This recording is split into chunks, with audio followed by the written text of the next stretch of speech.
Coba renungkan sebentar. Kita hidup di zaman yang aneh. Banyak orang kerja full time, 8-10 jam sehari. Pulang larut, kadang bawa kerjaan ke rumah. Tapi di balik semua itu, kita tetap hidup dalam kecemasan. Cemas soal uang, cemas soal masa depan, cemas kalau tiba-tiba ada keadaan darurat. Kenapa ini bisa terjadi? Gaji masuk tiap bulan, tapi rasanya cuma numpang lewat. Seperti air yang mengalir dari botol ke gelas yang bocor. Begitu sampai di rekening, dalam hitungan hari uang itu sudah habis untuk bayar kontrakan, cicilan utang, tagihan listrik, air, internet, dan transportasi. Lalu kita tunggu lagi gaji berikutnya. Sius yang melelahkan. Baru awal bulan, uang sudah habis untuk kebutuhan pokok. Makan, kontrakan, cicilan, transportasi. Kadang kita coba sisihkan sedikit buat tabungan. Tapi selalu ada saja kebutuhan dadakan, saudara sakit, motor mogok, atau acara kantor yang wajib ikut. Akhirnya tabungan yang sudah dikumpulkan dengan susah payah, ludes dalam sekejap. Pertanyaannya sekarang, apakah kita benar-benar hidup? Atau kita cuma sedang bertahan hidup? Ada perbedaan besar antara hidup dan bertahan. Hidup berarti berkembang, punya ruang untuk bahagia, bisa berencana ke depan. Bertahan berarti hanya fokus pada hari ini, besok belum tentu. Dan terlalu banyak dari kita sekarang hanya bertahan. Istilah generasi bertahan hidup mulai sering muncul di berbagai diskusi. Ini bukan generasi malas. Ini adalah generasi yang bekerja keras, bahkan lembur, hanya untuk menjaga hidup tetap berjalan. Bukan untuk naik kelas, bukan untuk beli rumah mewah, tapi supaya tetap bisa makan 3 kali sehari dan tidak kehilangan tempat tinggal. Ironisnya, mereka bekerja lebih keras dari orang tua dulu, tapi hasilnya terasa lebih sedikit. Secara angka, gaji memang naik dibanding beberapa tahun lalu. Misalnya, upah minimum regional naik sekitar setiap tahun. Tapi coba lihat harga kebutuhan pokok, beras naik, minyak goreng naik, telur naik, daging naik. Kenaikan harga ini seringkali melampaui kenaikan gaji. Jadi secara real, daya beli kita stagnan atau malah turun. Rasanya seperti berlari di atas treadmill, kita terus bergerak, tapi posisi tidak berubah. Contoh sederhana, harga seporsi nasi Padang dulu bisa Rp1.000. Sekarang tembus Rp1.000. Gorengan pinggir jalannya dulu Rp, sekarang Rp. Kopi kekinian dari Rp1.000 jadi Rp1.000. Naiknya mungkin hanya beberapa ribu. Tapi kalau dikumpulkan, dalam sebulan pengeluaran ekstra bisa mencapai ratusan ribu. Dan ini belum termasuk kenaikan harga kontrakan, listrik, pulsa, dan transportasi. Akibatnya, banyak orang merasa bekerja lebih keras, tapi mendapatkan hidup yang lebih sempit. Dulu, dengan gaji sekian, kita bisa beli ini itu, bisa sesekali makan di restoran, bisa liburan. Sekarang, gaji segitu cuma cukup untuk kebutuhan dasar. Kita jadi mikir 2 kali kalau mau keluar uang untuk hal yang tidak terlalu penting. Ini bukan karena kita pelit. Ini karena uang kita benar-benar tidak cukup. Coba bandingkan dengan generasi orang tua kita. Dulu, 1 gaji dari ayah sering cukup untuk membangun keluarga sederhana. Istri bisa jadi ibu rumah tangga, anak sekolah sampai perguruan tinggi, bahkan bisa beli rumah dan mobil meskipun sederhana. Sekarang, banyak pasangan muda memilih menunda menikah. Bukan karena tidak mau, tapi karena takut tidak mampu membiayai keluarga. Mereka takut anaknya nanti kekurangan, takut istri harus tetap kerja padahal ingin mengurus anak. Realita ini menyedihkan. Satu ketakutan terbesar generasi sekarang adalah sakit. Kenapa? Karena biaya kesehatan sangat mahal. Cek darah di laboratorium bisa habis ratusan ribu. Rawat inap sehari bisa jutaan. Operasi kecil bisa puluhan juta. Banyak orang yang tabungannya bertahun-tahun langsung habis hanya karena 1 kali sakit. Kalau sampai kena penyakit kronis, bisa-bisa utang menumpu dan menjual aset. Ini bukan cerita menakut-nakuti.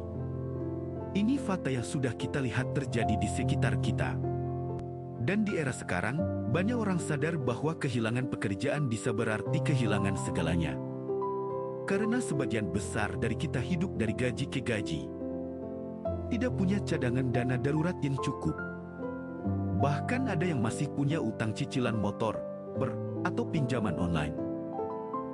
Begitu kenapa dunia terasa runtuh. Kita jadi takut untuk bersuara di kantor, takut mengambil cuti, takut untuk menolak pekerjaan tambahan.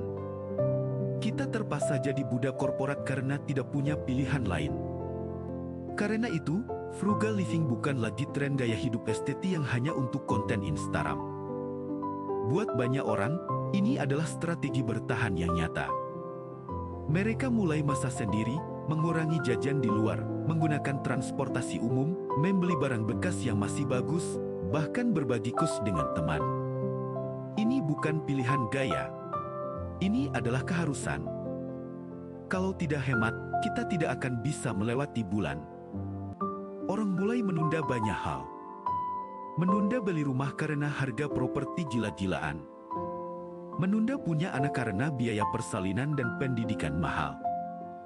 Menunda liburan karena uangnya lebih baik ditabung untuk keadaan darurat. Menunda menikah karena belum merasa siap secara finansial.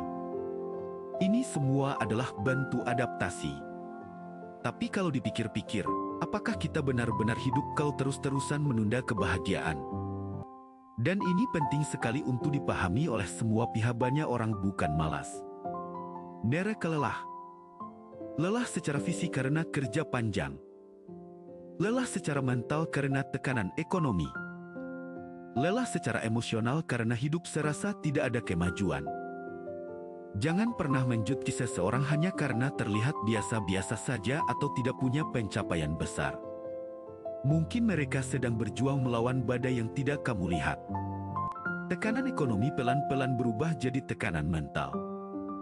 Rasa cemas berlebihan, insomnia, mudah marah, kehilangan motivasi, bahkan depresi.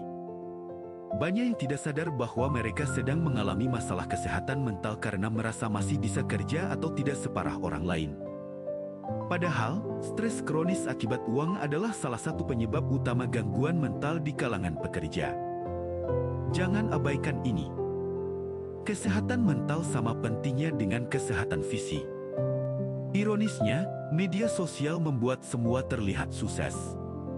Kita melihat teman-teman kita buat foto liburan ke luar negeri, beli mobil baru, atau makan di restoran mahal. Secara sadar kita tahu itu hanya highlight reel, tapi tetap saja membandingkan diri dengan mereka membuat kita merasa gagal. Padahal, banyak dari mereka mungkin juga berhutang, mungkin juga stres, mungkin juga hanya pamer demi gengsi. Jangan terjebak dalam ilusi media sosial. Fokus pada dirimu sendiri. Kalau kamu merasa hidup makin berat, kemungkinan besar kamu tidak sendirian. Ratusan ribu, bahkan jutaan anak muda di Indonesia merasakan hal yang sama.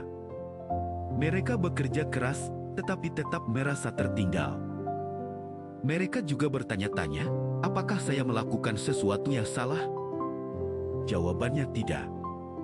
Kita sedang hidup di zaman dengan biaya hidup yang sangat tinggi dan persaingan yang sangat ketat. Jadi, jangan salahkan diri sendiri terus-menerus.